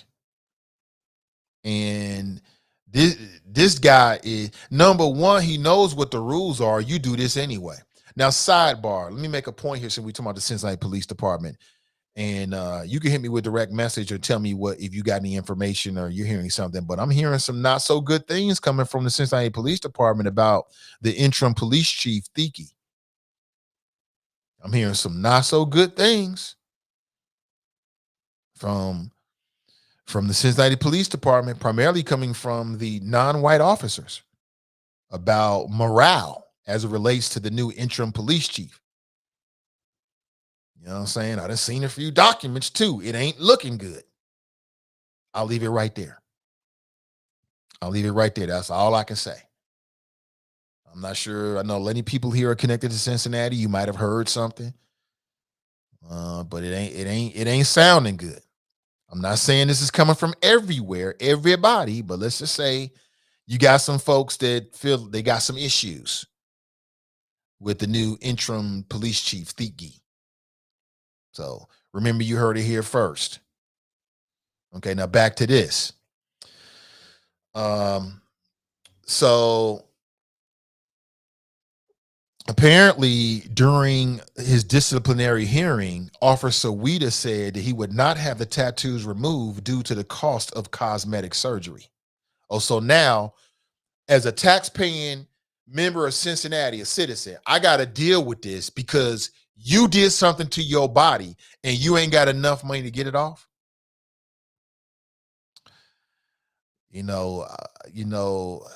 That says something about the judgment of this officer. This officer might just be going through something. And I give him that. You know, he might be going through something, mental health, social, emotion, I don't know. But I mean, these are people too. He might be going through something, but that right there, that's an effing problem right there. You got to go. You got to go. I think that the police leadership did the exact right thing by telling this officer, look, either get it removed or you got to go. I hope he doesn't get his job back. And maybe he's a great officer, although in the article that I posted, there's some other stuff about, you know, some disciplinary shit. Apparently he was doing like burnouts in the police lot in District 3. Yeah, he was doing a burnout in his personal vehicle in the District 3 parking lot. Now, what's a burnout? Tell me if I'm wrong about this, but that's where you go at a high rate of speed in your car, and then you twist the wheel and hit the brake, and it burns the tires. Am I wrong about that? I could be wrong about that. Apparently, he's been on the force 16 years. That's a long time. I've never done the job, but just looking at it, it looks like that's a tough job. Like, you know, maybe it's starting to hit him. It's starting to weigh on him. You know, maybe he needs some counseling or something. They should do everything they can to help this man. But it doesn't mean he needs to be on the force anymore, because that would scare the shit out of anybody. And it's going to make people look at Cincinnati police officers as if they on some gang type shit. Pure evil? You shouldn't be allowed to work at Taco Bell with pure evil on your knuckles. I'm not going to take a burrito from you. You can't work nowhere in the public for me. Could you imagine you go to pick up your kids at daycare or summer camp and one of the counselors got pure evil on the knuckles? You are gonna have a problem. Let alone they got a badge and a gun and handcuffs. So that's just my perspective on it. You know, obviously, you know, this man is dealing with something, and hopefully the Cincinnati police or the FOP will get him the help that he needs. You know what I'm saying? I hate to see anybody struggling, but you got to go, bro. You got to go. Talking about the tattoos are a personal message to him. The words pure evil should not be observed as one message. The words pure and evil are separate from each other, and the words themselves have separate meanings. Then he says it represents a struggle between good and evil, which means that it doesn't have separate meanings. Right? Contradicting yourself, bro. You got to go. Sister Iris writes, can you imagine being pulled over by him? I'd be scared. I'd be on super high alert. Like, oh boy, this might be my day. She writes, he wasn't a good employee, should have been fired. Now, if she's saying that, you know she got the inside track. You already know. Brian writes, shit, black folks can't get jobs because of locks. Get him gone. Right, get him gone. I like that. Get him gone. Hashtag. Get him gone. Yeah, I mean, clearly he's going through something. Clearly. Like, because, you know, come on, man. Like, I like tattoos. I got a few tattoos. And if I wasn't, I thought about getting more. Like, I'm in a different space now, but I thought about getting more. And I may. So I think I love body art. I mean, I think it's dope. And then, like, because, you know, my mother passed away. I've been really in my feelings about it, more so than you can see. I've been really in my feelings, especially around Mother's Day, which was a few days before my mother's birthday. And it really hit me hard, y'all, super hard. Like, I can't express to you in words how hard it's been hitting me. And, you know, men suffer in silence sometimes. So I've been dealing with the shit because you don't need to hear all of that shit. You know what I'm saying? You want the show, but I'll tell you that. But I've been thinking about getting some tattoos to, you know, always have her image and her close to me on my body and that kind of thing. So I love tattoos, man. I think it's beautiful.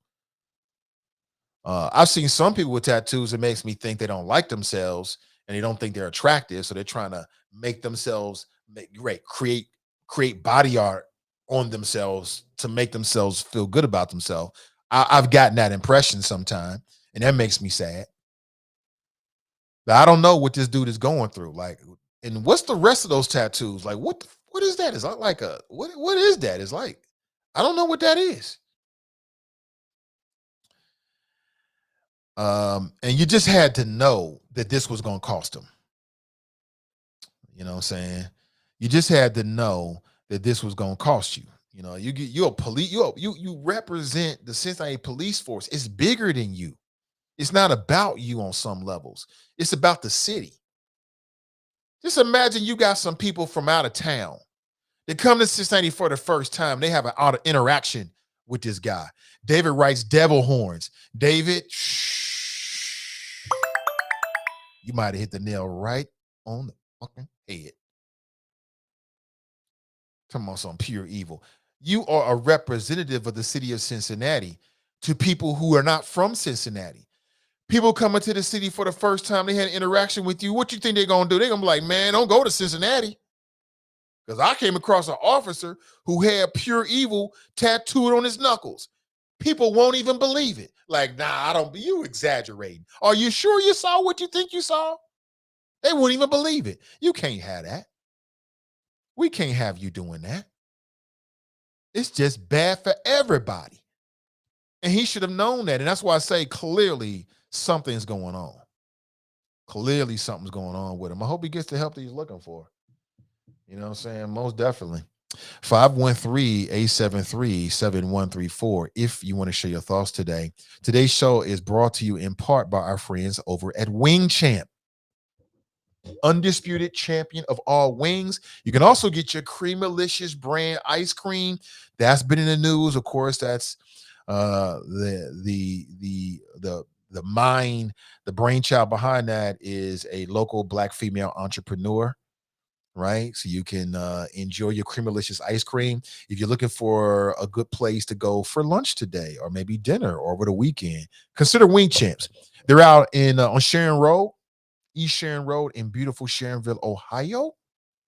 And when you go, make sure you tell them you heard about it on the Nathan Ivey Show. It means everything. It means everything. Good morning to you. Yeah, my cam is acting up, but you know what I look like. You know what I look like. I ain't changed too much. Sharp writes, good morning, Nathan and Choppers. Ashley writes, good morning, Nathan and the Choppers. Good morning, everybody. No! Get to the chopper! Ray writes, it was Jay Leno. Yeah, I said David Letterman talking about D.L. Hughley went on the Jay. He went on a nighttime show. It was Jay Leno. Was it Jay Leno? I'll take your word for it, Ray. And he was saying, yeah, you know, them some of the ugliest nappy-headed women. That's a joke. So you a black man and you go on Jay Leno, diverse audience, cracking jokes about nappy-headed, ugly black women in 2006, 2008.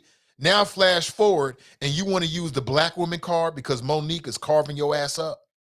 I ain't hit it. I ain't with it. We talked about that. It's a bad look for both of them. I think they both look bad. I don't think Monique is more monstrous or she looks bad. They both look bad equally to me. Although I stand by what I said. I thought the way this started with Monique calling his brother all out his names, that's uncalled for. He got children. He got a family. I don't know why his wife would be with a man like that. I mean, that ain't your business. Ray writes, Michelle O gave people the false sense of decorum.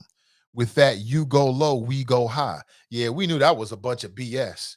Where they do that at? When you go low, gosh darn it, we get out the shovels. Because we going even lower. That's how most people are in the real world. When you go low, we go even lower.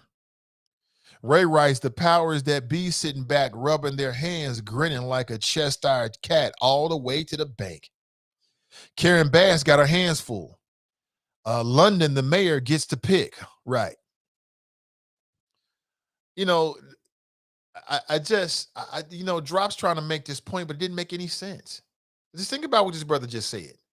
You got a Democrat recall election where at the end of the day, it was Democrats and a Democrat is going to replace a Democrat.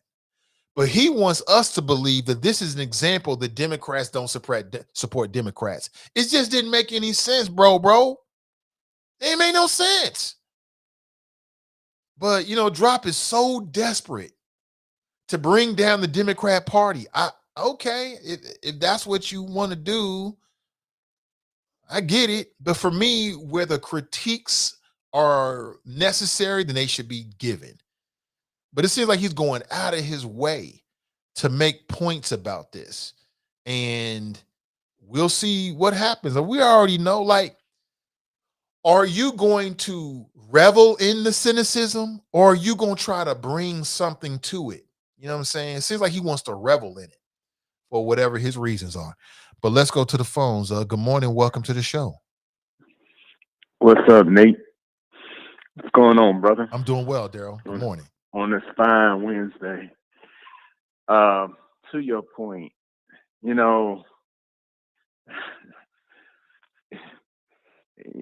Drop. The first thing I want to say is I'm not trying to be Glenn.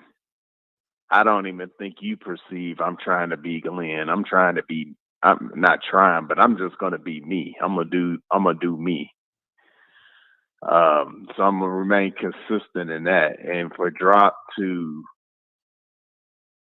reach for I'm trying to be Glenn because I can't debate him. What Drop is searching for is somebody, to go, toe to toe with him and deal, kind of play, deal with his nonsense. And that's not me, because I blow Drop off. I mean, I'll make reference to some of the things he says, but most of the time I blow him off. I don't chase him down in Twitter spaces, and not saying Glenn did. I just don't do that. Matter of fact, he'll invite me to stuff. I ignore it most of the time. So, because I know it's not going anywhere.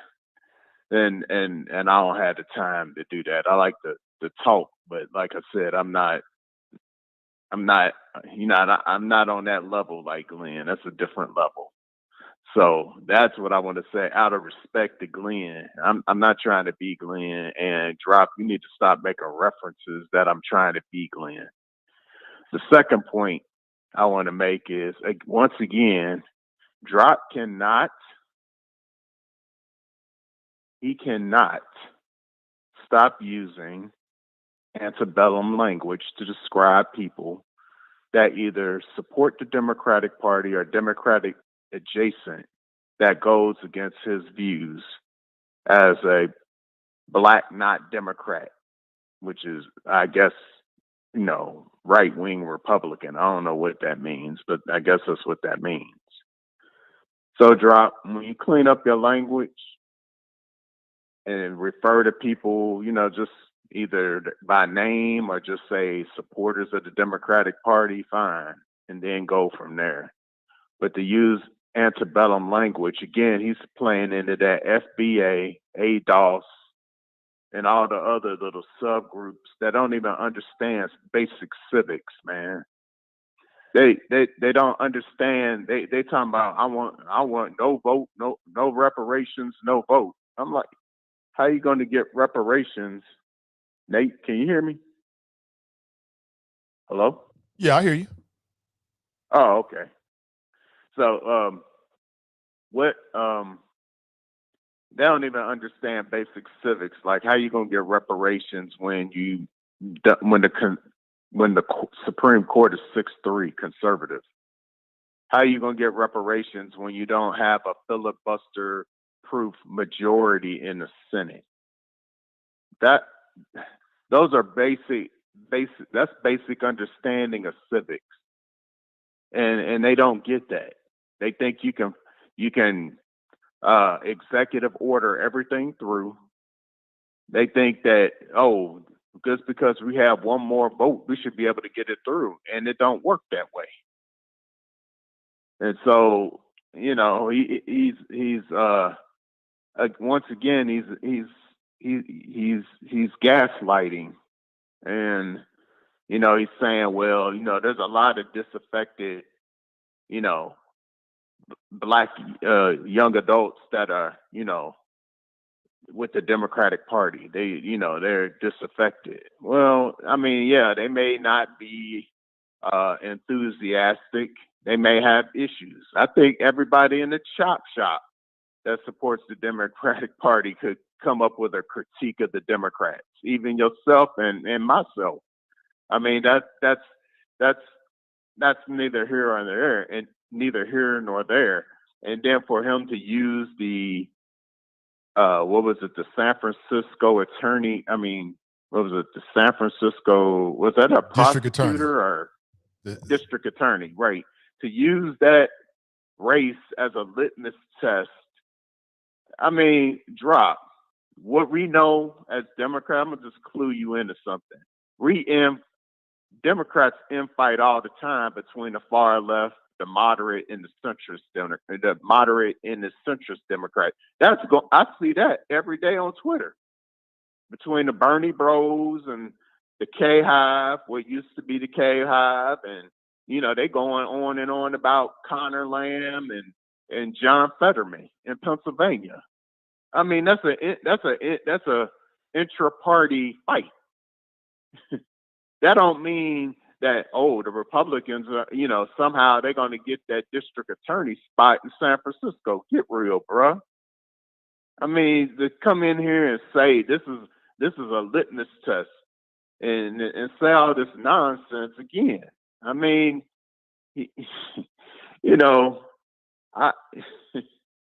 drop just the brother. Look, drop. Just be honest, man. Just be honest for a second. It's okay. Be honest and say you miss Glenn. That was your sparring brother, and you miss him. Just say that. It's all to it. To call me Georgia Peach, yeah, I live in Georgia. I'm a resident of Georgia, which we're the Peach State. That's it. To make that, I guess he's trying to make that as a derogatory statement about me. Go ahead. I mean, I don't care. But I mean, anytime you want to match wits, drop, I'm here. But I probably won't have the comedy that Glenn provided, because Glenn, I've been knowing Glenn for years. The brother can cat. He was always like that. I don't bring that. So I'm just going to, bring my points and shoot each one of your lousy points down and challenge your gaslighting, because that's what you're doing and we all see it. So whenever you want to have that debate, let's go. Peace out, bro. Take it easy, Nate. All right, take it easy, Daryl. Appreciate your call. Yeah, I don't get the perception that Daryl's trying to be anything other than Daryl. Nobody can replace you. Everybody in here is unique. Nobody can replace you. Nobody can replace me. Nobody can replace anybody. You know what I'm saying? What God gave you to give to the world is unique. So I never got that. But I mean, that's what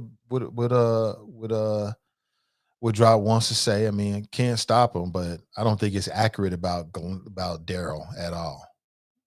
I don't even know what that would mean. I mean, Daryl's doing the same thing he was doing when Glenn was still here. And he hasn't changed. I don't perceive any change.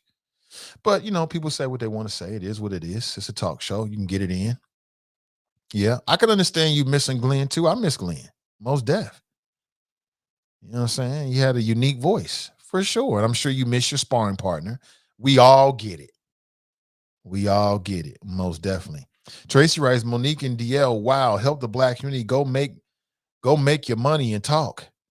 Yeah, it's a bad look all the way around for everybody involved. But the people out here trying to say, oh, Monique was wrong because she's talking about his kids. He said that Precious was an autobiography. Do you remember that movie? Y'all might have forgot that movie. That movie was a very not good, and I'm being very mild when I say representation of a black female mother. It was the worst. I can't think of another movie that had a worse representation of a black mother. Can you? That character that Monique played, that woman was, she was abused. So she ended up abusing her daughter in the most terrible ways you can imagine. in the most terrible ways you can imagine. She was abusing her daughter. And that's what pressure was all about. Yeah, it was about the title character, but it was about the environment that her mother had provided for her. Just terrible. But let's go back to the phones. Good morning. Welcome to the show. Good morning, Nathan. It's Kev on the field. What up, Kev on the cell? Good morning to you, brother. So first off, it's a great day for a great day. Get and pass the bag. Let's start with that. Build family wealth throughout the Black community. So I read that article that I didn't get to hear the commentary, so I apologize. I've been doing some other things, but I read that article that they were talking about the mayoral race over in, I think it's San Francisco, right? The big thing is that the guy that's running against her was a Republican, and he switched 1 month before the campaign. But he's also a billionaire, and he sunk like $15 million into his campaign in order of his own money, in order for him to win. And as you said, in a very in an off cycle or off year election for a race like that, a local race like that. If you've got that much attention coming in, it's going to be poorly attended. Of course, people are going to show up and vote. And more likely, half of them, and again, this is a supposition from me, were Republicans that were like, we don't want the Democrat to win anyway. So, it's time out for the games, man. I'm just making sure that everybody understands that people like drippity drip, drip, drop, right? Do have an agenda.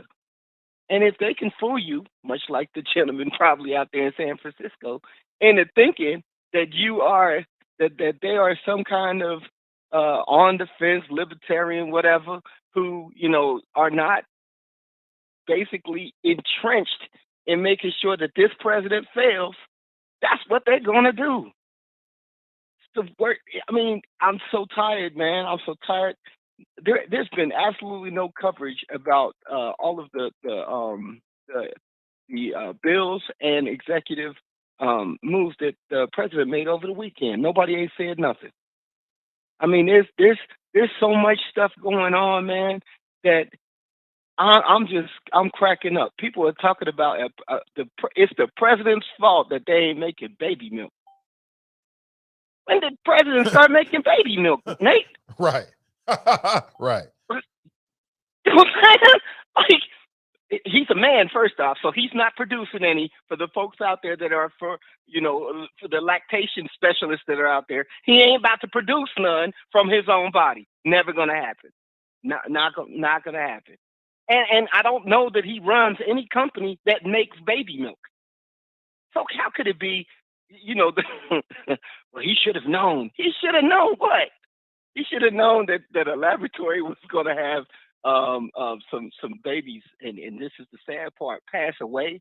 So they shut them down proactively. By the way, the FDA, the thing that Donald Trump said he wanted to do away with, the organization that Donald Trump said he wanted to do away with is the organization the governmental organization that figured out that some babies passed away, and maybe we should pump the brakes on putting out baby formula that might kill babies. Help me make this make sense, Nathan. Tell me why you want somebody who is potentially hurting children to continue hurting children. It's bizarro world out here, man. So this is my wheelhouse. I keep telling people, look, I literally paid extra to learn this crap. You know what I'm saying? And so take advantage of your vote. I don't care what nobody says. I don't care what smart dumb cat comes to you and tells you it don't matter no way. They're spending billions of dollars, millions and billions of dollars to basically curtail anything this administration has a chance of doing. Because they're afraid. They're like, man, if the Democrats actually can get the stuff done that they're talking about, we might never take back nothing. And I'm going to tell you the truth. If the Republicans were proposing the exact same things that benefit my kids, that take care of my family, my mother, bruh, I'd be voting for them. Ain't tripping. Ain't tripping. I need people to do well. The only way you're gonna do that is if you can afford to get and pass the back. Ain't nobody the pipeline ain't never had nothing to do with no oil. It was about transferring oil down to the Gulf of Mexico to ship it out of the country. That was what it was about. So how is that gonna affect your gas prices going up or down? I'm tired of the misinformation, bruh. You know, and we in this chop shop are smart people, but the issue is we got to know so that we go back out there into the public sphere and say, hey, nah, man, that garbage they talking about where, you know, somebody wants to give you free health care and, oh, by the way, free child care, right? For those of you out there that have to pay that $200 or $150, $200, you know, a week for your kid to go to daycare. I can't understand. Everybody should be on board with that. When I had to pay it, that was hurtful, and gas wasn't $5 a gallon. So, man, I'm been on my soapbox. I apologize to y'all. I'm long-winded today. I apologize for it, but I am tired of the nonsense. There is a midterm election coming up that is going to determine whether we will or will not get some of the things, not all of the things, because nobody gets everything done in their agenda, right? Not all of the things, but some of the things that are beneficial to us as people who work every day and have to, and some of us that may have to struggle in order to do it.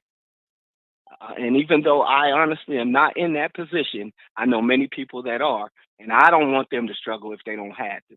So, you know, we can't do anything about the two dummies that are pretending to be Democrats right now, Cinnamon and Manson.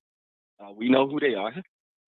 We can't do anything about them, but we can't do nothing about them being where they are. But we can replace those two seats with two seats. One is right here in Ohio. Rob Portman's seat is up for grabs. Absolutely is. There's a Democrat that is challenging for the seat. That is a +1. That's a +1 for the Senate. +1. Replace the two. That's all, bro. Be blessed. Stay safe. All right, brother. Take it easy. That's Kev on the sale. I appreciate the flows. And I appreciate you. Thank you so much for being here. My plan is to be with you again tomorrow morning, bright and early, 7 a.m., maybe just a few minutes afterward. And I want to try like a new time frame out we'll see how it goes for the next few weeks, maybe this summer. All right. Please lift this show up and share it on your social media. It means everything. Share it if you feel inclined to do so on your Facebook pages or in groups where you think people might like this content. All right. Have an excellent rest of your day. Make it a powerful Wednesday. And we'll talk real soon. Until next time, I'm Nathan Ivey, and I'm out.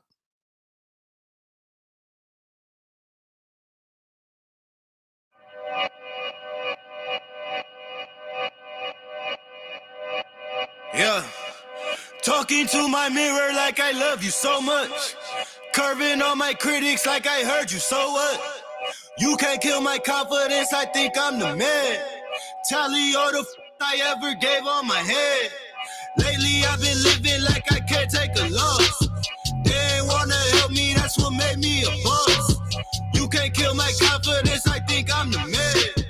We don't give a that's what they don't understand. I'm back again like flu season. I broke records while loose leafing. I'm coming down my roof, leaving. Don't give a I don't care. Did the for my lonesome. No wonder now I'm on one. No shortcuts on that long run. All I really want is my share. Get on my God, on my totem is nothing. In the discussion, for them feelings I throw on my pain on percussion. The disgusting. I hear them bragging about that they did, and it do not move me, not in the least. They ain't been dropping no seeds in the soil, but swear that you almost spotted the feast. I've been on go mode, show mode, showboat, rowboat, wave ride, cool shorty too.